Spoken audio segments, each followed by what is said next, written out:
शुरू करें।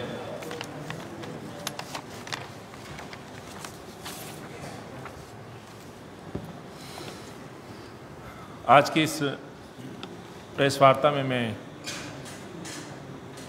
तमाम अपने पत्रकार साथियों का स्वागत करता हूं, अभिनंदन करता हूं और मेरी इस प्रेस वार्ता में मेरे साथ दिल्ली कांग्रेस के मेरे साथी उपाध्यक्ष भाई मुदित अग्रवाल जी, अली भाई, शिवानी जी, कांग्रेस के मेरे वरिष्ठ विधायक रहे आदरणीय अनिल भारद्वाज साहब, पूर्व विधायक सुरेंद्र कुमार जी, तमाम जिलाध्यक्ष यहाँ जिस प्रेस वार्ता में उपस्थित हैं। साथियों, जिस तरह से देश और दिल्ली के हालात हैं, जहाँ आम जनमानस परेशान है, आम जनमानस में न केवल छात्र बल्कि मैं कहूँ बुजुर्ग हो, आपसी भाईचारा हो, तमाम वो वर्ग इसमें आ जाते हैं कि जब देश के अंदर जो स्थिति आज व्याप्त है, हर वर्ग परेशान है। जब मैं दिल्ली की तरफ देखता हूँ और दिल्ली के अंदर बैठी हुई सरकारें, खास तौर से दिल्ली की आम आदमी पार्टी की सरकार, अरविंद की सरकार और केंद्र और एमसीडी में पिछले 15 सालों से सत्ता में काबिज भाजपा सरकार की कार्यों को देखता हूं तो मुझे ये सरकारें हर कसौटी पर विफल होती नजर आती हैं। खास तौर से पिछले 1.5 वर्ष में जो अरविंद की सरकार कोविड काल में पूरी तरह से निष्क्रिय कहूं या विफल कहूं, पूरी तरह से विफल होती दिखाई दी। वहीं पर 15 सालों में एमसीडी के अंदर भाजपा की सरकार और केंद्र में मोदी सरकार पूरी तरह से हर मोर्चे पर विफल साबित होती नजर आती है। अफसोस इस बात का है कि जहां पर ये सरकारें विफल और पूरी तरह से जनता की कसौटी पर विफल साबित होती है, वहीं पे ये सरकारें अपनी पीठ थपथपाने का काम करती हैं। आए दिन जनता को गुमराह करने के लिए बड़ी बड़ी योजनाओं की घोषणाएं करते हैं, बड़े बड़े इश्तेहार लगाए जाते हैं, बड़े बड़े दावे किए जाते हैं। पिछले दिनों हमने देखा कि दिल्ली के मुख्यमंत्री दिल्ली के जो ज्वलंत मुद्दे हैं, जो दिल्ली की परेशानियां हैं, उनको छोड़कर के अपने चुनावी पर्यटन पर कभी वो उत्तराखंड जाते हैं, कभी पंजाब जाते हैं, कभी गोवा जाते हैं। अफसोस इस बात का है कि जो वादे वहाँ करते हैं और जो उदाहरण वो दिल्ली का देते हैं, उनकी कथनी और करनी में बहुत जमीन आसमान का फर्क है। वैसा ही भाजपा का भी मैं कहना चाहता हूँ। भाजपा जिस तरह से हर मोर्चे पर विफल साबित हुई है, वहीं पर लोगों के, खासतौर से गरीब दलित वर्ग, झुग्गी स्लम एरिया में रहने वाला जो वर्ग है, जो अपने सपनों को लेकर के इस दिल्ली में लेकर के बैठा हुआ है, उनके उन सपनों को तोड़ने का काम करते हैं और उन सपनों को तोड़ने के साथ साथ उन पे जख्म पे नमक छिड़कने का काम करते हैं। यही कारण है कि बीजेपी और आम आदमी पार्टी आए दिन जनता को गुमराह करने के लिए कोई ना कोई स्कीम का सहारा लेते हैं, किसी यात्रा का सहारा लेते हैं। याद होगा बीजेपी ने पिछले दिनों एक स्वाभिमान यात्रा निकाली, अभी झुग्गी सम्मान यात्रा निकालने का ढोंग किया जा रहा है। और इन तमाम बातों को लेकर के कांग्रेस पार्टी एक विपक्ष की भूमिका में निभाते हुए न केवल कोविड काल में इनसे प्रश्न पूछती रही, इनकी पोल खोलती रही, बल्कि जहां लोगों को आवश्यकता की मदद की, वहां कांग्रेस के कार्यकर्ता मदद भी पहुंचाते रहे। लेकिन निरंतर इनका झूठ बोलना जारी है, दिल्ली की जनता को गुमराह करना जारी है। और जब जब इलेक्शन आता है तब तक ये दोनों ही दल अपनी सक्रियता दिखाते हुए लोगों को एक बहुत अच्छे सपने और अपने विकास का मॉडल दिखाने की कोशिश करते हैं। दिल्ली के विकास का मॉडल प्रस्तुत करते हैं, देश के विकास का मॉडल प्रस्तुत करते हैं, एमसीडी के 15 साल के राज का मॉडल प्रस्तुत करते हैं। यही कारण है कि आगामी एमसीडी चुनाव की तैयारी को जिस तरह से ये पार्टियां झूठ बोल रही हैं, लोगों को गुमराह कर रहे हैं, यही कारण है कि कांग्रेस पार्टी इन दोनों दलों का दिल्ली के हर कोने में जाकर के 70 विधानसभाओं के साथ साथ 272 वार्ड, इन तमाम एरिया में कांग्रेस का कार्यकर्ता इनकी पोल खोलने का काम करेगा। पोल इस बात की कि दिल्ली के अंदर जो दिल्ली ने भुगता है बीजेपी और आम आदमी के कार्यकाल में, उसकी सच्चाई जनता के माध्यम से हर कोने तक हम पहुंचा सकें। इसीलिए आज से हम कार्यक्रम आपके सामने प्रस्तुत कर रहे हैं और ये कार्यक्रम हम जनता के बीच में लेके जाने वाले हैं, जो जनता का कार्यक्रम है। यानी कि जो जनता का जो मांग है, जो उनके हक हैं, जो जनता तक नहीं पहुंचे या उनकी जो आवाज़ सरकार के कानों तक नहीं पहुंची, और सरकार जो अपनी बात, अपनी जो झूठ की जो बातें हैं जो जनता तक पहुंचाने का काम कर रही है, तो जनता की वो बातें, वो समस्याएं, वो जो कष्ट है, वो सरकार तक पहुंचाने का काम कांग्रेस पार्टी करेगी।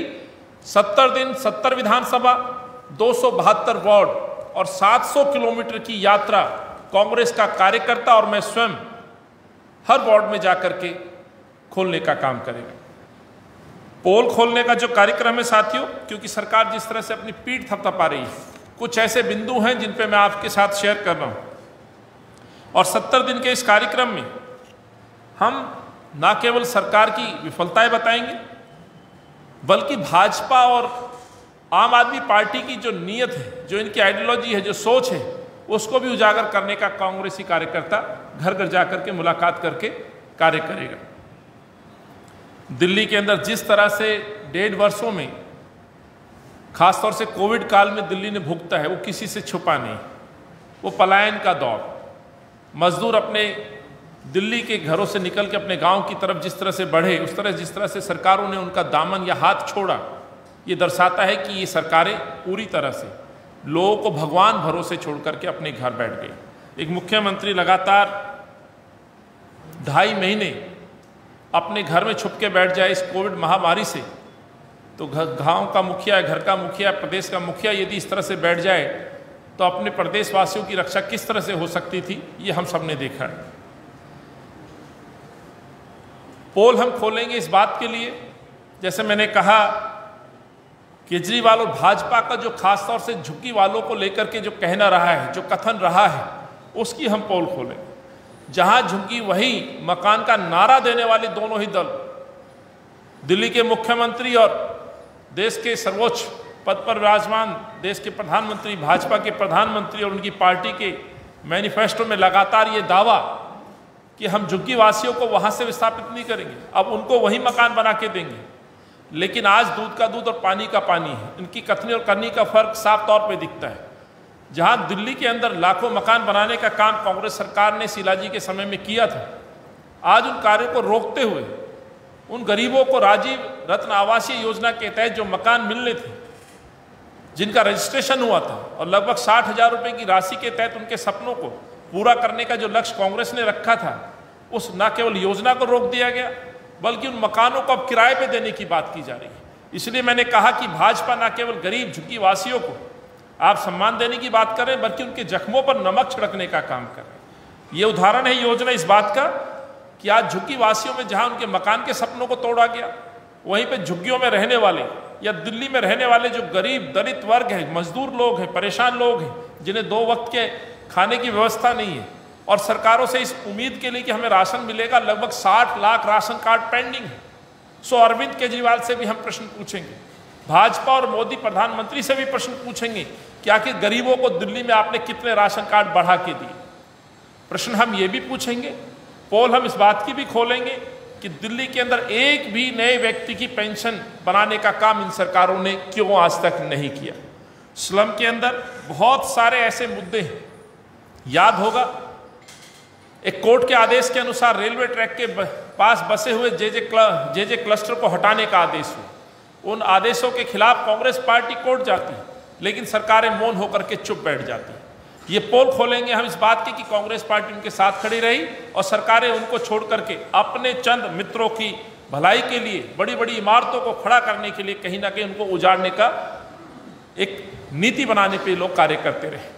तो झुग्गियों के अंदर जैसे मैंने कहा 54 से 60 लाख राशन कार्ड, पेंशन की प्रॉब्लम, गरीबों के लिए बनने वाले मकान, इन तमाम बातों को दूर करते हुए आज भाजपा सरकार उनका मजाक और मखौल उड़ाने का काम कर रही है झुग्गी सम्मान यात्रा के नाम से। इसकी हम पोल खोलने जाएंगे। साथियों, वैसे ही दिल्ली के अंदर युवाओं के साथ कितने ही अनेकों धोखे हुए हैं। युवाओं को सपने दिखाए गए रोजगार के। मैं इस मंच के माध्यम से बताना चाहता हूं कि दिल्ली के अंदर एक भी युवा वर्ग, खासतौर से तीसरी बार मुख्यमंत्री की शपथ लेते हुए मुझे लगता है कि दिल्ली के किसी युवा को नौकरी मिली हो। लेकिन केजरीवाल साहब जाते हैं उत्तराखंड में और दावा करते हैं 6 महीने में 1 लाख नौकरी। दिल्ली में वादा किया 5 साल में 8 लाख नौकरी।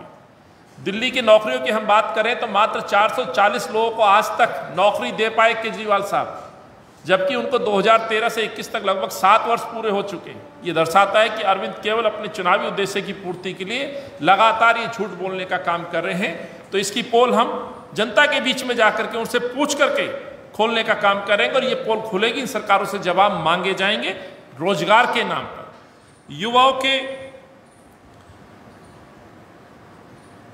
युवाओं को गुमराह करने के लिए जिस तरह से कोविड काल में एक रोजगार पोर्टल की बात कही गई थी, उस पोर्टल पे लगभग 13 लाख से ज्यादा लोगों ने अपने आप को रजिस्टर्ड किया था। तो जनता का हम ये हक मांगेंगे, इन युवाओं का हम ये हक मांगेंगे। यदि उत्तराखंड में आप कहते हैं रोजगार नहीं तो जब तक भत्ता, 5,000 का भत्ता देने की बात कर रहे हैं, तो आपके पास तो एक रजिस्टर्ड डॉक्यूमेंट है बेरोजगार बच्चों का, युवाओं का। तो हम वो पोल खोलेंगे कि आप रोजगार नहीं दे पाए तो आपने बेरोजगारी भत्ता भी दिल्ली के युवाओं को नहीं दिया। और यदि आप उत्तराखंड के लोगों को गुमराह कर रहे हैं, गोवा के लोगों को गुमराह कर रहे हैं, तो आप दिल्ली के युवाओं को क्यों आज 13 लाख युवाओं को बेरोजगारी भत्ता नहीं देते? अफसोस इस बात का है कि 2 दिन पहले फिर हमने एक घोषणा सुनी कि फिर से एक पोर्टल की शुरुआत करेंगे। सरकार की जिम्मेवारी बनती है, अरविंद के मैनिफेस्टो के अनुसार युवाओं को रोजगार देने की बात थी। आज उस बात को पलटा जा रहा है और ये सिर्फ कहा जा रहा है कि हम एक पोर्टल देंगे, रजिस्टर करिए, जॉब मिलेंगी आपको, प्राइवेट जॉब मिलेंगी। मात्र 1300 लोगों की जॉब, क्षमा चाहता हूं, लगभग 3000 जॉब प्राइवेट पिछले 7 वर्षों में दिल्ली के युवाओं को मिल पाई, या उन लोगों को मिल पाई जिन्होंने अपने आप को इस पोर्टल पर रजिस्टर्ड किया था। ये दर्शाता है कि अरविंद ने दिल्ली के युवाओं के साथ झूठ बोला है। तो झूठ नंबर 1 जो मैंने कहा कि झुग्गियों के अंदर झूठ, युवाओं के साथ झूठ, धोखा, ना केवल आम आदमी पार्टी का बल्कि बीजेपी का भी। रोजगार के नाम पे याद आता है मोदी जी का नारा, याद होगा 15 लाख का नारा, और उसके बाद जुमला साबित कर दिया गया। तो वैसे ही जुमलेबाज दिल्ली के मुख्यमंत्री साबित हो रहे हैं, ये मैं कहना चाहता हूं। एक और आज पूरे देश के अंदर और दिल्ली के अंदर एक विषय बना हुआ है। देश का अलग अलग कोने में जिस तरह से अपराध बढ़े हैं, खासतौर से महिलाओं के साथ, दलित परिवारों के साथ, गरीबों के साथ, वहीं मैं कहना चाहूँ कि दिल्ली देश की राजधानी है, कैपिटल है। और अफसोस होता है कि जिस राजधानी को कांग्रेस ने बनाया सुरक्षा की दृष्टि में, डेवलपमेंट के रूप में, नंबर 1 वहीं पर आज ये दिल्ली हमें बर्बाद नजर आती है। याद होगा आपको कैंट की घटना, जिस तरह से एक दलित परिवार एक छोटी बच्ची के साथ अपराध हुआ, उसकी आवाज राहुल गांधी बनते हैं। अफसोस इस बात का है कि अरविंद केजरीवाल मुख्यमंत्री बनने से पहले आए दिन धरने पे बैठा करते थे, और आज जब किसी बच्ची के साथ रेप होता है, खासतौर से दलित बच्चों के साथ, परिवारों के साथ रेप होता है, तो बड़ा दुख होता है मुख्यमंत्री का ये कहना कि हम 10 लाख रुपए की घोषणा करते हैं। अरविंद के घर में भी बच्चे हैं, बेटा है, बेटी है, तो अपने बेटे और बेटी का वो कसम खाते थे, नारा देते थे। यही कारण है कि कांग्रेस पार्टी आज जमीन पर उतरकर उन वादों को भी याद दिलाएगी और उनकी पोल खोलेगी कि आपने क्या वादा किया था और दिल्ली को आपने क्या दिया। तो महिला सुरक्षा के नाम पर पूरी तरह से ये दोनों ही सरकारें विफल साबित हुई। और ये कहते हुए बड़े दुख के साथ कि दिल्ली के अंदर प्रतिदिन यदि हम अपराध की बात करें, नए अपराधों की बात करें, तो लगभग 6 बलात्कार दिल्ली में होते हैं रोजाना। ये मैं नहीं बोल रहा, सरकारी आंकड़े बोल रहे हैं, FIR बोल रही हैं। दिल्ली की जो स्थिति है, महिला विरोधी मैं कहना चाहता हूं, दलित विरोधी मैं कहना चाहता हूं इन सरकारों की। और हम ये पोल खोलने का काम लोगों के बीच में जाकर के करेंगे। चाहे हम इन दलितों के रोजगार की बात करें, MCD में खास तौर से जो हमारा दलित वर्ग सफाई कर्मचारी है, अफसोस होता है कि 15 साल में भाजपा ने एक नई नियुक्ति परमानेंट नहीं की। मैं चुनौती देता हूं भाजपा के आदेश गुप्ता जी को और पूछना चाहता हूं कि आखिर सफाई कर्मचारी जो दलित वर्ग से है, कल महर्षि वाल्मीकि जयंती का कार्यक्रम था, हर जगह हम जहां गए एक ही आवाज थी कि हमारा हक इन सरकारों ने मारा है, बीजेपी ने हक मारा है।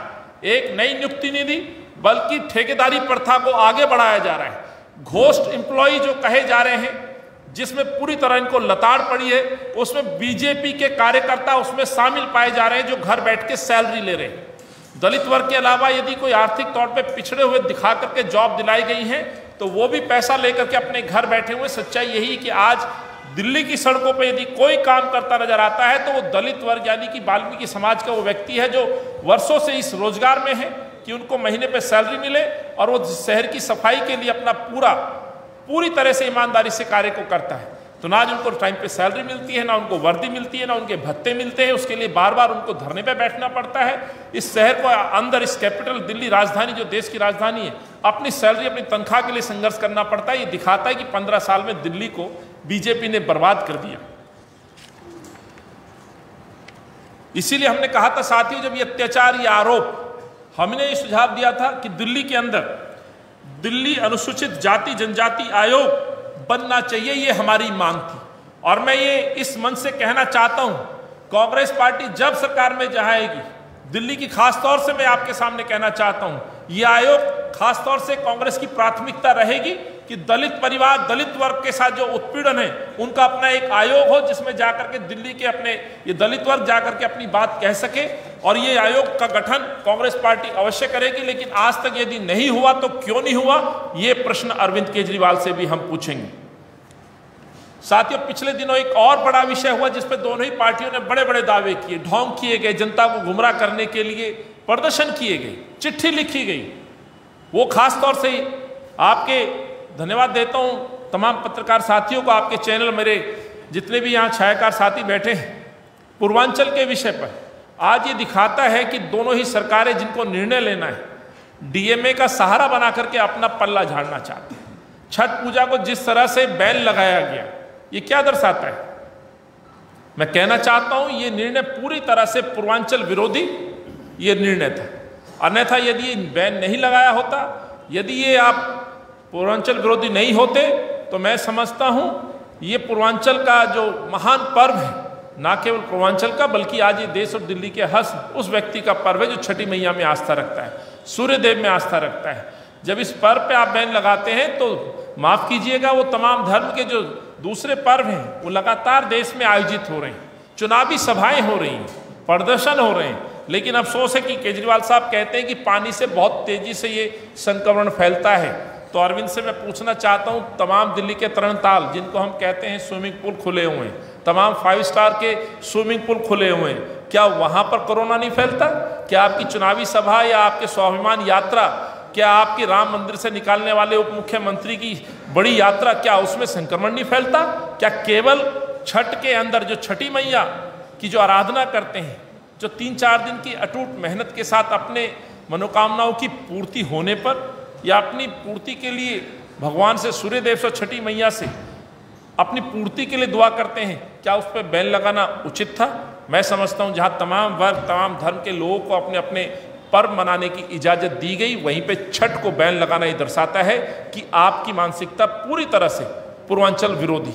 और आज भी इस दुख के साथ कहना पड़ रहा है कि मुख्यमंत्री जी ने ट्वीट किया कि डीएमए के गाइडलाइंस के अनुसार एलजी साहब इजाजत दें। प्रश्न ये मैं पूछना चाहता हूं कि जिस दिन डीएमए की मीटिंग थी, जिस दिन ये ऑर्डर निकला सितंबर में, उस दिन दिल्ली के मुख्यमंत्री ने ये सुझाव क्यों नहीं दिया? यानी कि मुख्यमंत्री की जो सोच थी, जो नीयत थी, वो खराब थी। कांग्रेस पार्टी ने उसी दिन अपना ऑब्जेक्शन दर्ज किया, सवाल खड़े किए, बाद में बीजेपी के सांसद भी कूदे। पर अफसोस इस बात का कि जिनको निर्णय लेना था वो धरने पे बैठने का ढोंग करते रहे। इस बात की पोल कांग्रेस खोलने का काम करेगी। अब मैं बात करता हूं व्यापारी विरोधियों की। पूरी तरह से आज देश के अंदर कोरोना काल के बाद व्यापारियों की कमर टूटी पड़ी है। जहां केंद्र के मोदी जी के पूर्व फैसले, नोटबंदी से किसान क्या, मजदूर क्या, वहीं पे व्यापारी वर्ग भी परेशान था। जीएसटी में अनियमितताएं, जीएसटी के बाद ये कोरोना काल में जिस तरह से दुकानों पर संकट आया है, कई तरह की परेशानियां हैं। उनके फिक्स चार्ज बिजली के, महीनों दुकानें, शोरूम बंद रहे और वहां अरविंद केजरीवाल बीएसएस कंपनी के साथ लूट मचाते रहे और वो कहते हैं कि सब कुछ ठीक है, व्यापारी ठीक है। व्यापारी यदि अपना व्यापार करता है तो सरकार को बहुत मोटा टैक्स के रूप में पैसा जमा कराता है। लेकिन आज ये सरकार व्यापारी विरोधी, मैं कहना चाहता हूं, उनके साथ ना खड़ा होते हुए उनसे पैसे वसूलने का काम ये सरकार कर रही है। इसलिए मैंने कहा कि केजरीवाल ने जहां बंद दुकानों से, शोरूमों से बिजली के अंदर फिक्स चार्ज के नाम पे वसूली की, वहीं एमसीडी ने भी बंद दुकानों के ऊपर लाइसेंस फीस की हम बात करें या इस तरह के साउथ और नॉर्थ एमसीडी में जिस तरह से टैक्स लगाया गया है गार्बेज कलेक्शन पर, यह दर्शाता है कि इस आपदा में, कोरोना काल में भी ये सरकारें लोगों से लूट मचाने का काम कर रही हैं। इसकी भी पोल खोलने का काम कांग्रेस पार्टी करेगी। साथियों, जो दिल्ली के अंदर विकास की हम बात करें या आम जनमानस की बात करें, जो मैंने आपके सामने रखी, लेकिन एक और गंभीर विषय है जिस पे सरकारें पूरी तरह से विफल साबित हुई। दिल्ली का भाईचारा, दिल्ली की मोहब्बत, दिल्ली का जो सौहार्द है, जो धर्म और आस्था में जो लोग विश्वास करते थे, उनको आज आमने सामने खड़ा करने का काम इन पार्टियों ने किया है। दिल्ली के ऊपर जो कलंक लगा है, 15 साल शीलाजी और कांग्रेस के नेतृत्व में दिल्ली में हमने काम किया, आपसी भाईचारा बढ़ाया, मोहब्बत बढ़ाई। वहीं पर पिछले दिनों जिस तरह से दिल्ली ने दंगों को झेला है, खासतौर से नॉर्थ ईस्ट के दंगे, उसके बाद चर्च का टूटना, चांदनी चौक के अंदर ऐतिहासिक भगवान हनुमान जी के मंदिर को तोड़ना, उसके उपरांत फिर द्वारका जैसे एक एरिया में वहाँ एक मंदिर को हटाना, ये दर्शाता है कि ये दिल्ली के अंदर दोनों ही सरकारें अपने चुनाव जीतने के लिए तो भगवान और मंदिर मस्जिद का सहारा लेते हैं, लेकिन जब कोई संकट आता है तो वहाँ पे भी संस्थाओं को, उनको भगवान भरोसे छोड़ दिया जाता है। इनकी भी हम सच्चाई जनता के सामने रखेंगे और जनता इनसे सवाल पूछेगी, ये मैं कहना चाहता हूँ। लेकिन बड़ा एक अति महत्वपूर्ण विषय साथियों जो मैं आपके साथ शेयर करना चाहता हूँ, जब से पूरे विश्व और देश में और दिल्ली में कोरोना फैला है, मैं इस दावे के साथ कहना चाहता हूं कि जहां विश्व ने और देश ने भुगता है, लेकिन कहीं किसी राजधानी ने, विश्व के अंदर किसी भी देश की राजधानी ने सबसे ज्यादा कहीं संक्रमण को, कोरोना को भुगता है तो वो दिल्ली शहर है। दिल्ली के अंदर जो स्थिति रही वो किसी से छुपी नहीं है। बहुत सारे मेरे पत्रकार बंधु यहाँ बैठे हैं जिन्होंने ग्राउंड रिपोर्टिंग करके अपनी आंखों से वो मंजर देखा है। अफसोस इस बात का है कि सरकारों को जितना संजीदा होना चाहिए था वहीं पे उनकी लापरवाहियां और अपनी सरकार के बचाव में वो लगे रहे। अरविंद या ये सरकार ये भूल गई कि कोरोना काल या महामारी में कोई आरोप नहीं लगाता है, आपकी कमियों पे कोई प्रश्न नहीं पूछेगा यदि आप ईमानदारी से काम करना चाहते हैं। लेकिन जब आप छुप के घर बैठ जाएं, बीमारी को भगवान भरोसे छोड़ दें और भगवान उनकी रक्षा करे तो आप छठ नहीं मनाने देंगे। लेकिन जब कोरोना काल में मरने वाले लोगों की सूची की हम बात करें तो उन आंकड़ों को छुपाने का आप काम करते हैं। निरंतर पिछले 1.5 वर्ष से हम लगातार ये बातें करते रहे, आपके माध्यम से सरकारों को जगाने का काम करते रहे। चाहे संक्रमण काल में आई हुई खाने की परिस्थिति जिससे लोग बुरी तरह से व्यवहार थे, लोग अपने यहाँ से घरों की तरफ जाने लगे, पलायन हमने देखा है। हमने दिल्ली के अस्पतालों में बेड की कमी देखी है, ना केवल सरकारी बल्कि प्राइवेट अस्पतालों में हमने बेड की कमी देखी है। ऑक्सीजन की कमी से मरते हुए लोगों को देखा है, ऑक्सीजन की कमी से तड़पते हुए लोगों को हमने सड़कों पे देखा और लौट के अपने घर जाते देखा है।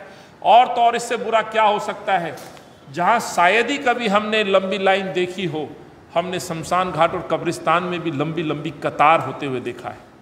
ये वो मंजर था जब कांग्रेस के कार्यकर्ता हर जगह जाकर के, मेरे सहयोगी साथी हैं, चाहे मुदित भाई हम कहें, अली भाई कहें, हमारे बीच में जयकिशन जी पहुंचे हैं, या कांग्रेस का वो एक कार्यकर्ता जो बूथ पर उन लोगों की आवाज़ बन के बैठा हुआ था, चाहे वो अपने मोबाइल के द्वारा या फिजिकली जो मदद कर सकता था, इन सरकार तक वो हमने आवाज़ पहुंचाई। जिसमें मैंने खास तौर से कहा, मरने वालों की आंकड़ों पे बड़ी सियासत करते रहे। आखिर सरकारें छुपाती क्यों, ये प्रश्न बार बार राहुल जी और कांग्रेस का कार्यकर्ता पूछते रहे। सरकारी आंकड़ों के बावजूद 25,000 से ज़्यादा मौतें दिल्ली के लोगों की शहर में हुई, आप अंदाजा लगा सकते हैं। लेकिन एक कटु सत्य ये भी है, दिल्ली के शमशान घाट और कब्रिस्तान से जब आंकड़े आप लोगों ने और हम लोगों ने यहाँ से इकट्ठे किए तो ये मौतें कहीं 50,000 से ज़्यादा मौतें दिखाई दी। इस पे तमाम राजनीति हुई, सरकारें अपना बचाव करते रही, अरविंद अपना बचाव करते रहे, देश के स्वास्थ्य मंत्री बचाव करते रहे। वो अलग बात है कि उस स्वास्थ्य मंत्री को अपनी नौकरी गंवानी पड़ी, अपना मंत्रालय गंवाना पड़ा, लेकिन दिल्ली का आज भी स्वास्थ्य मंत्री इस तरह झूठ बोलता है कि दिल्ली के अंदर 25,000 से ज़्यादा मौतें नहीं हुई। कोर्ट में मसला जाता है, कोर्ट डांट मारता है, आदेश दिया जाता है कि कोविड से या वो सर्वाइव हो गया, नेगेटिव हो गया, लेकिन उसकी मौत यदि हुई है तो उसको कोविड में गिना जाए।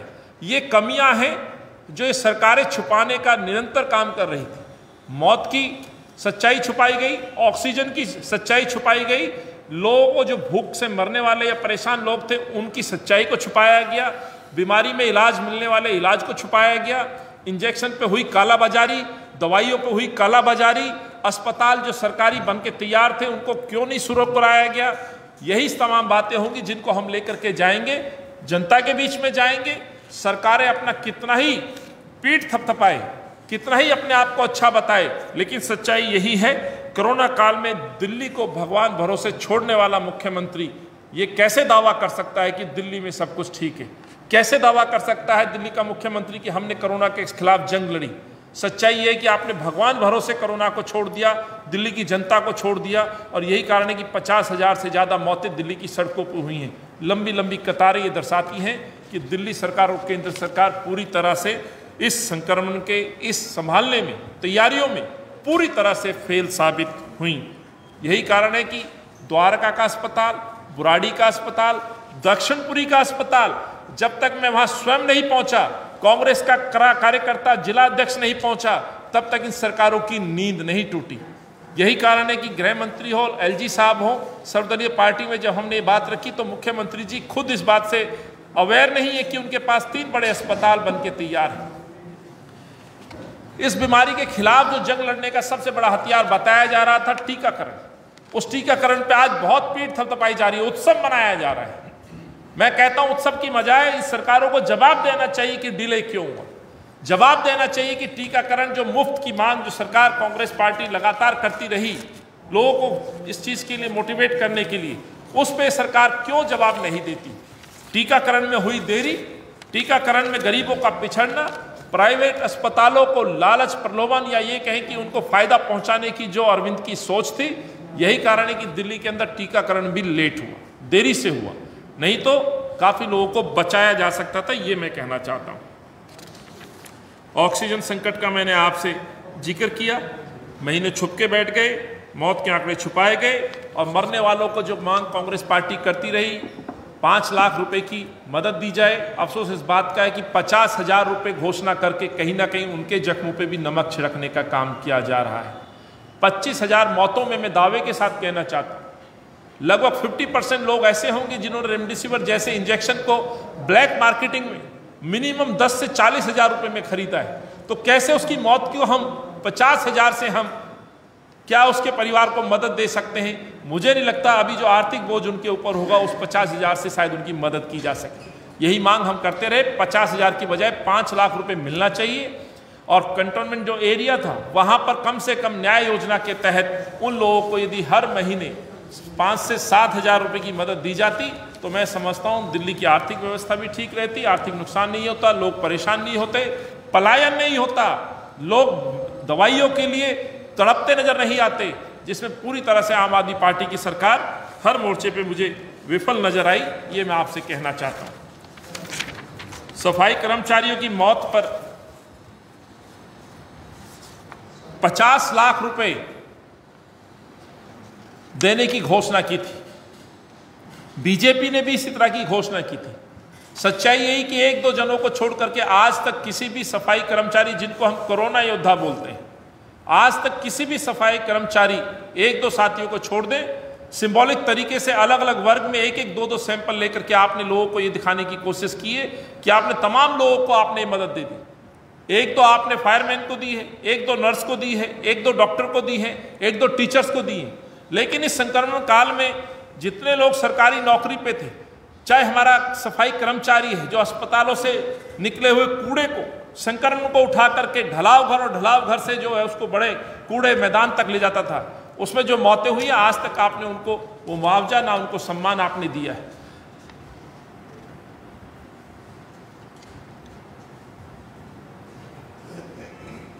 जैसे मैंने कहा कि जहां सफाई कर्मचारियों के मुद्दे हैं, वैसे अस्पतालों में भी जो सफाई के कार्यों में जो लिप्त कर्मचारी हैं, उनके भी हक की लड़ाई कांग्रेस पार्टी और कांग्रेस का कार्यकर्ता आने वाले दिनों में लड़ेगा, ये मैं कहना चाहता हूँ। दलित बच्चियों के अत्याचार का मैंने जिक्र किया, जिसमें कई महत्वपूर्ण ऐसे कई केसेज आपने देखे होंगे जो आपके सामने आए। जिसमें पीरागढ़ी, कल्याणपुरी, त्रिलोकपुरी और नंगली का केस है। लेकिन हजारों केस ऐसे हैं जो आज भी आगे नहीं आ पाते जब तक राहुल गांधी जैसा नेता सड़कों पर या उनसे मिलने के लिए नहीं जाता। और फिर भाजपा कहती है कि आखिर राहुल गांधी दलित के घर क्यों जाता है। मैं कहना चाहता हूं आदेश शर्मा और भाजपा के नेताओं को, राहुल गांधी उस बेजुबान के घर जाता है जिसके मुंह में जुबान नहीं है, इसकी जुबान को आप दबाने का काम करते हैं, जिसकी आवाज को दबाने का काम भाजपा और आम आदमी पार्टी के लोग 10 लाख रुपए देकर के छुपाना चाहते हैं। इसीलिए कांग्रेस के कार्यकर्ताओं को दबे कुचले बेजुबान लोगों की आवाज बनना पड़ता है और राहुल गांधी ये काम निरंतर करें। और वही काम हमारी नेता आदरणीय प्रियंका गांधी जी उत्तर प्रदेश में कर रही, भाजपा की सरकार के खिलाफ कर रही हैं, और वही कांग्रेस का कार्यकर्ता आज सड़कों पर उतरने का काम करेगा। जिस तरह से दलितों को टिप्पणियों के साथ अपमानित किया जाता है, रंगभेदी टिप्पणी। अभी हमारे एक देश के सम्मानित नेता, सांसद, पूर्व हमारे एक IRS अफसर उदित राज जी के बारे में भाजपा की एक ओछी मानसिकता के एक व्यक्ति, एक नेता ने टिप्पणी की। दुख होता है इस तरह की टिप्पणियों से, और ये दर्शाता है कि ये पार्टी, भाजपा पार्टी, हमेशा इस तरह की मानसिकता के साथ आगे बढ़ी। समय के साथ अपने सत्ता तक पहुंचने के लिए अपने आप को उस रूप में बदला है, दोगले रूप में बदला है। ये दोरंगे लोग सत्ता के सुख पाने के लिए अपने रंग बदलते हैं, अपनी बातें बदलते हैं, लेकिन इनकी जो सोच है वही कटुता है, कट्टरता है, और सत्ता के लालच में आज ये किसी भी हद तक जाने के लिए उतारू हैं। और यही उदाहरण है कि उदित राज जी के बारे में की गई टिप्पणी दर्शाती है कि इनकी मानसिकता, इनकी सोच क्या है। लेकिन उस सोच में अपना साथ देने वाले दिल्ली के मुख्यमंत्री से भी हम पूछेंगे, यदि आप वाकई एक ईमानदार राजनीति करना चाहते हैं, ईमानदारी राजनीति करने आए थे जिसमें कि आप साबित नहीं हुए, तो ऐसी टिप्पणियों पर आपका क्या रुख है, उसको भी स्पष्ट जो है दिल्ली के मुख्यमंत्री को करना चाहिए था।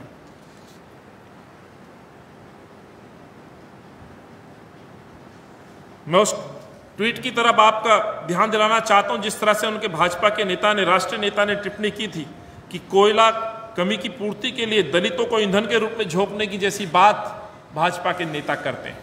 ये दुख का विषय है साथियों।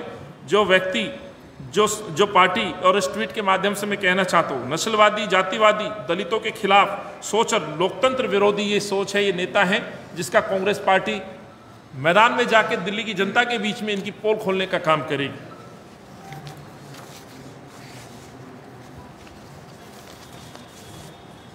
मैं अंत में कुछ ऐसे वायदे, कुछ ऐसी बातें हैं जो भाजपा और आम आदमी पार्टी ने निरंतर पिछले वर्षों में दिल्ली की जनता के सामने की हैं या रखे हैं, और कुछ कुछ ऐसे विषय भी हैं जिनको कांग्रेस पार्टी आपके माध्यम से जनता के सामने लाती रही। खास तौर से जो इन सरकारों के जो भ्रष्टाचार के मामले आपके माध्यम से हमने जनता के बीच में रखे हैं, लेकिन अब इन तमाम मामलों को हम लेके, तमाम ये जो विषय हैं भ्रष्टाचार के, उनको लेकर के कांग्रेस का कार्यकर्ता गली गली और मोहल्ले में जाएगा और इनकी पोल खोलेगा, जिसमें खास तौर से भाजपा ने नगर निगम में और केजरीवाल ने जल बोर्ड में और DTC को जिस तरह से कंगाल किया है, इसकी पोल खोलने का काम कांग्रेस का कार्यकर्ता करेगा। कर्मचारियों की महीनों हड़ताल, कोर्ट का फटकार के बावजूद तनख्वाह नहीं मिलना, इसकी सच्चाई जनता के सामने रखेंगे। DTC में हुए घोटाले, 4200 लगभग 88 करोड़ का जो घोटाला है, जो CBI जांच चल रही है, ये जांच और ये मांग कांग्रेस पार्टी की ही थी, जिसकी बदौलत आज इस टेंडर पे भी शायद कोर्ट का संज्ञान हुआ है। 15 साल में जो MCD की जो दुर्दशा है, जिस तरह से MCD को बर्बाद भाजपा ने किया है, भाजपा ने MCD को तो बर्बाद किया, लेकिन भाजपा अपने नेता और अपने संगठन को खूब लालन पालन करते नजर आए। अंत में आकर के 2-3 पार्षदों को निष्कासित करना, ये क्या दर्शाता है? 5 साल पहले तमाम पार्षदों का टिकट काटना, अब इन पार्षदों को अंत में जाकर के 3 लोगों की टिकट काटना। मैं ये कहना चाहता हूं, इनके तमाम पार्षद, चाहे इनके मेयर हो या किसी ऐसी जिम्मेवारी, ऐसे पद पे बैठे चेयरमैन या ऐसी गद्दी पे बैठे इनके नेता हो, तमाम नीचे से ऊपर तक तमाम ये लोग भ्रष्टाचार में लिप्त। हर पार्षद को आज लैंटरमैन कहा जाता है। आज ये लेंटर के हिसाब से नहीं, आज किसी गरीब, किसी मकान मालिक जो अपनी खून पसीने की कमाई से अपना मकान बनाने का सपना देखता है, सरकारी मकान तो छोड़ दीजिए, आज उनके प्राइवेट मकानों के लेंटर को भी फीता लेके नापते हैं, पर स्क्वायर फीट के हिसाब से रिश्वत मांगते हैं। रिश्वत नहीं दी जाएगी तो उनके मकान को तोड़ने की धमकी दी जाती है, और केवल धमकी नहीं, उनके मकानों को तोड़ दिया जाता है। उनके मकानों को पेपरों में बुक कर दिया जाता है, सील लगवा दी जाती है और फिर उनको सील खुलवाने से लेकर के उन पेपरों को डीसील कराने से लेकर के तमाम जगह पर रिश्वत के रेट बढ़ाए जाते हैं। और भाजपा कहती है करप्शन पे चोट। मैं दावे के साथ कहता हूं, जो भाजपा के बड़े बड़े कार्यालय आपको नजर आते हैं पूरे देश में, ना केवल इनके राष्ट्रीय कार्यालय बल्कि जिला स्तर पर और ब्लॉक स्तर पर जो कार्यालय बने हैं, यही कारण है कि तमाम इस तरह के भ्रष्टाचार को बढ़ावा किसी ने दिया है तो भाजपा के इन शीर्ष नेताओं ने अपने ऑफिसों में बुला बुला करके जो डील कराई है, उसी का नतीजा कि आज इनकी सुंदर इमारतें ऑफिस के रूप में दिखाई देती हैं। प्रदेश कार्यालय के बराबर में भी इनका एक कार्यालय बन रहा है, राष्ट्रीय कार्यालय बन रहे हैं। तमाम कार्यालय को देखोगे, उदाहरण है भ्रष्टाचार का एक बड़ा मामला जो मैं दावे के साथ कहना चाहता हूं। ऐसे भ्रष्ट निगम पार्षद, इनके निगम पार्षद और नेताओं की बदौलत इस तरह की इमारतें हुई हैं, लेकिन चुनाव में जाने से पहले चंद 2-3 लोगों पे कार्रवाई दिखाना कि हम लोग भ्रष्टाचार के खिलाफ जंग लड़ रहे हैं, ये कोरा झूठ है। एक तरह से फिर से सच को छुपाने की कोशिश की जा रही है और सत्ता में आने के लिए फिर इस तरह के कदम उठाए जा रहे हैं। ऐसे कितने और मसले हैं। मानसून में किए जाने वाले जो व्यय हैं उस पर भी एक भ्रष्टाचार का मामला, संपत्ति के सरकारी संपत्ति को जिस तरह से सस्ते दामों में बेचने का सिलसिला चलाया जा रहा है। बेशक केंद्र की सरकार ये कहे कि केंद्र की प्रॉपर्टी, लेकिन मैं कहना चाहता हूं वो दिल्ली का हिस्सा है, देश की राजधानी का हिस्सा है। तो सरकारी संपत्ति को सस्ते रेटों में अपने मित्रों को बेचना, ये दर्शाता है कि कहीं ना कहीं उनका एहसान उतारने का काम भाजपा सरकार कर रही है। लेकिन अफसोस इस बात का है कि दिल्ली के मुख्यमंत्री भी मौन होकर के उन सरकारों का साथ दे रहे हैं। पार्किंग चार्ज जैसे मुद्दे, विज्ञापनों के अंदर चोरी, 20 करोड़ से लेकर के 465 करोड़ का भारी भरकम अपने प्रचार प्रसार के लिए बजट, ये दर्शाता है कि अरविंद केजरीवाल किस तरह से अपना चेहरा चमकाने में लगे हुए हैं, बजाय इस दिल्ली को नंबर 1 बनाने की। हाँ, दिल्ली कहीं नंबर 1 बनी तो साथियों मैं कहना चाहता हूँ, और यही पोल हम खोलेंगे, लाख दावे कर ले अरविंद केजरीवाल, लेकिन मैं नहीं, सरकारी आंकड़ों में जो दिल्ली नंबर 1 बन पाई वो मैं आपके सामने रख रहा हूँ, जो कि कहीं अच्छाई में नहीं गिने जाते। दिल्ली देश की वो राजधानी है जो देश में और राजधानियों में आप गिने, कोविड की तरह प्रदूषण में दिल्ली नंबर 1 बनी तो अरविंद केजरीवाल के समय में बनी। मानसून कहें या पॉल्यूशन कहें, जब पॉल्यूशन दिल्ली की तरफ बढ़ता है, जब अरविंद की नींद टूटती है। यदि आपने दिल्ली सरकार, कांग्रेस की सरकार की तरह यदि पूरे 5 साल काम किया होता, कोई ठोस निर्णय लिए होते, तो मैं समझता हूं दिल्ली को बचाया जा सकता था, जैसे कांग्रेस में शीला जी ने किया। दिल्ली की सड़कों पर डीजल की बसों को हटा करके सीएनजी में कन्वर्ट कराना, ऑटो रिक्शों को कन्वर्ट कराना, केरोसिन मुक्त दिल्ली को बनाना, दिल्ली का ग्रीन कवर एरिया बढ़ाना, ये दर्शाता है कांग्रेस का एक विजन कि कांग्रेस ने शहर को बनाया था और अरविंद ने इसको बिगाड़ा है। दिल्ली संक्रमण में नंबर 1 रही, जैसे मैंने आपके सामने बात रखी। पानी फ्री की बात करते हैं, लेकिन एक और सच्चाई है जो अभी तमाम आंकड़े आए हैं कि दिल्ली के अंदर जो पानी है वो सबसे गंदा पानी कहीं सप्लाई होता है तो वो दिल्ली के इस शहर में गंदा पानी जल बोर्ड के द्वारा या सरकार के द्वारा दिल्ली में भेजा जा रहा है या सप्लाई किया जा रहा है। विज्ञापन पे नंबर 1, भ्रष्टाचार में नंबर 1, नशे में नंबर 1, ये दिल्ली है साथियों। बेरोजगारी में नंबर 1, ये दिल्ली है साथियों। इस देश की राजधानी है साथियों, जिस शहर को कभी शीला जी ने और कांग्रेस ने बनाया था, उसको उजाड़ने का काम आज अरविंद केजरीवाल कर रहे हैं। केजरीवाल से बहुत सारे प्रश्न रहेंगे। बिल्डिंगों की, इमारतों की बात कहें तो मैं थोड़ा कहीं मान सकता हूं कि इमारतें बनी हैं, लेकिन जब स्कूलों की बात करें तो साथियों मैं चैलेंज के साथ कहना चाहता हूं कि पिछले 7 सालों में जो अरविंद ने वादे किए थे, नए स्कूल की परिभाषा को समझना पड़ेगा। नए स्कूल का मतलब है नई जमीन की तलाश, नया जमीन मिलना, एक नर्सरी से लेकर स्कूल को शुरू करना। लेकिन अफसोस है स्कूल के नाम पर वो कमरे गिनाते हैं। तो उसकी भी सच्चाई मैं बताना चाहता हूं। 2013 से और आज 2021 के बीच के यदि आंकड़े लें, दिल्ली में जो पढ़ने वाले बच्चे थे साथियों, वो आंकड़े मैं आपके सामने रखना चाहता हूं। 2013 तक जब कांग्रेस की सरकार थी तो दिल्ली के अंदर लगभग 17,75,000 बच्चे पढ़ते थे। और अभी मैं अरविंद का बार बार ट्वीट देखता हूं, जो उनका तरीका है अपनी पीठ थपथपाने का। मुबारक दिल्ली ने बहुत अच्छा कर दिया। 1 लाख बच्चे सरकारी स्कूलों में बढ़ गए। तो माफ़ करिएगा, मैं कहना चाहता हूँ, एक व्यक्ति इस तरह का झूठ बोलता है कहीं से ट्रेनिंग लेके आया, तो मुबारक दिल्ली, मुबारक किस बात की? 17,75,000 बच्चे शीला जी के समय में थे, और आज यदि हम बात करें, आज तक चैलेंज के साथ मैं कहना चाहता हूं, दिल्ली के अंदर 16,65,000 बच्चे हैं, 16,65,000, और 1 लाख बच्चे इस संक्रमण काल में प्राइवेट स्कूलों से विड्रॉ होकर के आए। ये कोई अच्छी पढ़ाई के लिए नहीं, ये इस वजह से मजबूरन बस अपने बच्चों को परिजनों ने निकाला है कि उनकी आर्थिक स्थिति बद से बदतर हो गई, उनके रोजगार नहीं रहे, प्राइवेट स्कूलों में फीस देने के लिए पैसा नहीं है। और अरविंद कहते हैं कि हमारे शिक्षा मॉडल पे विश्वास करके 1 लाख बच्चे बढ़ गए।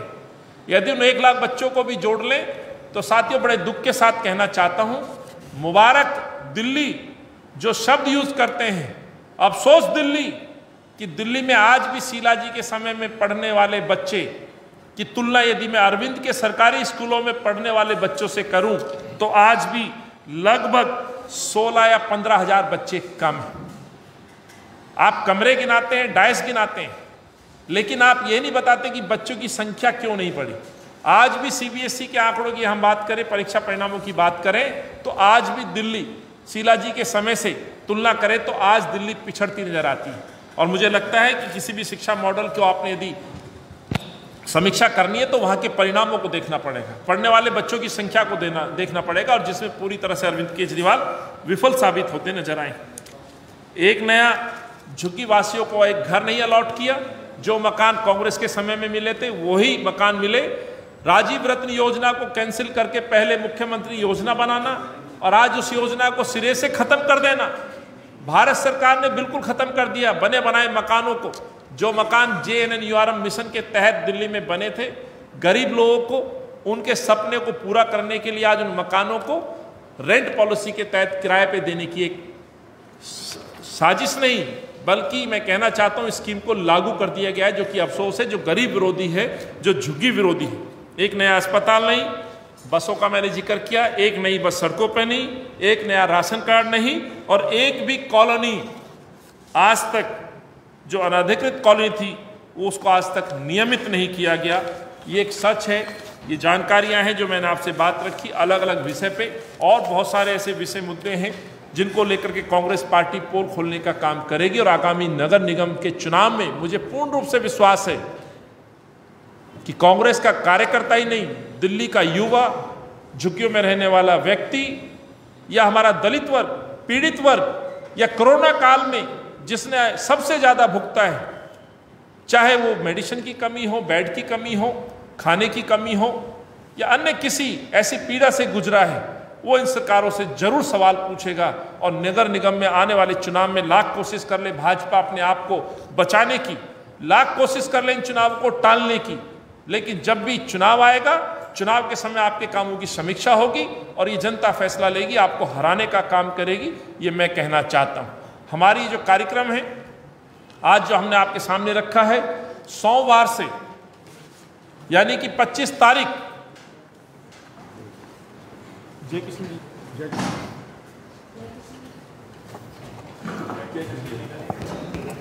बुला लो यार,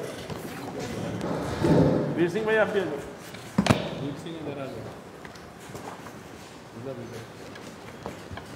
25 तारीख से हम पूरी दिल्ली में 70 दिन, एक बार उसका फिर कर दें, 70 दिन 70 विधानसभा, 272 वार्ड और 700 किलोमीटर की यात्रा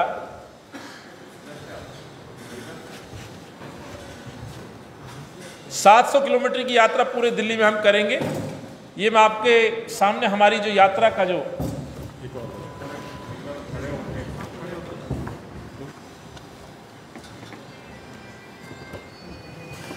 पोस्टर है हम जारी कर रहे हैं, और इन 70 दिन में 70 विधानसभा, 272 वार्ड, 700 किलोमीटर, ये हमारा संदेश रहेगा जनता के बीच में जाने का।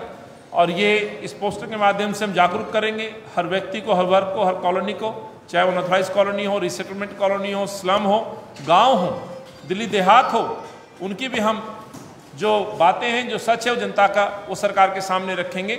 ये बात लेकर के आज हम आपके बीच उपस्थित हुए थे। साथियों, आपने हमारी बात को सुना और मुझे पूरी उम्मीद है इन सरकार के कानों तक, जो आज आपके इस प्रेस वार्ता के माध्यम से हमने पोल खोली है, इनके सरकार के कानों तक पहुंचाने का काम करेंगे, जिससे कि आम जनमानस का और दिल्ली का मान सम्मान हो। दिल्ली डेवलपमेंट के रूप में, इस शहर के रूप में नंबर 1 जो जानी जाती थी, उस पर सरकारें कुछ काम करेंगी। धन्यवाद।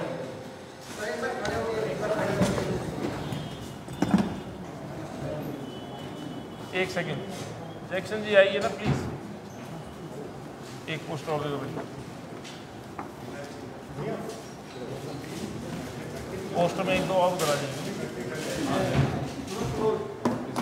सुनील जी और वो आ जाए, राजेश जी इधर आ जाओ, 1-2 लोग अभी पोस्टर हैं। 1 सेकेंड हो जाओ, 2 और।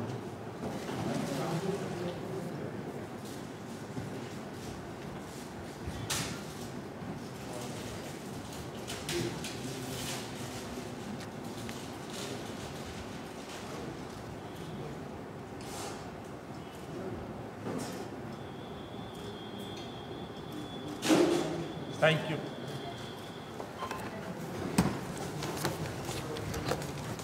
किसी साथी का कोई प्रश्न हो या कोई सुझाव हो तो उसका स्वागत है।